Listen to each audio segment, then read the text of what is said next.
আমি আমার জীবনে একটা কথা খুব মনে পড়ে, আমি ভুলি না এটা, কারণ আমি চাঁপাইনবাবগঞ্জেরই, বলেন আমার এখানেই জন্ম, এখানেই বেড়ে ওঠা, এখানেই আমার লেখাপড়া। মাটিলাপাড়া মাদ্রাসা থেকে আমি যখন 1988 সালে হাফেজ হই, তখন আমার নানা আমার নাম ঘোষণা করছিলেন, মাওলানা আব্দুল লতিফ মারহুম নাওয়ারাল্লাহু মানকাতাহু ওয়া জাআলা জান্নাতা নাসফাহু, আল্লাহ ওনাকে জান্নাতুল ফিরদাউস দান করুন, বলুন আমিন। তো উনি আমার নাম ঘোষণা করতে গিয়ে যখন বললেন যে আমার নাম বলছে আবুল কালাম আজাদ, তার আগে উনি এতটা আনন্দিত হয়েছিলেন, আবেগান্বিত হয়েছিলেন যে উনি বলতে গিয়ে বলছেন যে আমার বড় মেয়ের সন্তান, আমার বড় নাতনি আবুল কালাম আজাদ। কি বলছিলেন? নাতি বলতে ভুলে গেছিলেন, নাতি বলেছেন। তো সামনে অডিয়েন্স যারা ছিল, শ্রোতা যারা, সবাই মানে হাসার রোল পড়ে গেল। আমি সেদিন আনন্দে কেঁদে ফেলেছিলাম, কারণ আমার জীবনের সেদিন ছিল একটা শ্রেষ্ঠ সময়।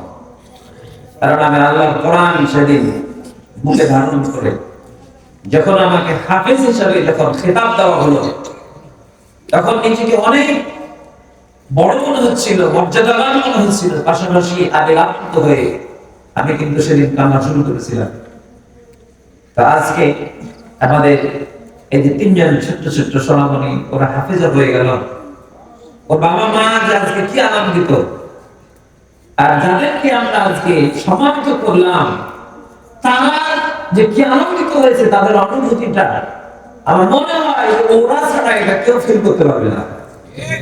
আল্লাহু আকবার বলেন। তবে এই পর্যন্ত আসতে গিয়ে তাদেরকে অনেক সাধনা করতে হয়েছে, কতক্ষণ ঠিক না? সাধনা করতে হয়েছে না হয় নাই? রাতে উঠতে হয়, আপনারা যখন ঘুমাতে যান তখন ওরা ঘুম থেকে উঠে, মানে আমার দেশের মুসলমানেরা ঘুমাইতে যায় রাত 2টা-3টার দিকে, তখন এদের ঘুমানোর টাইম। আর এরা যখন ঘুম থেকে জাগে তখন ওরা ঘুমাতে যায়, কারণ আপনি ঘুম থেকে উঠেন সকাল 10টায় 9টায়, ঠিক ওই টাইমে ওরা কোরআন তেলাওয়াত শেষ করে ওরা তখন ঘুমাতে যায়। সুবহানাল্লাহ বলতে এই কমিশনের শীতের মধ্যে 3টায়-4টায় উঠে ওযু করে কোরআন তেলাওয়াত করা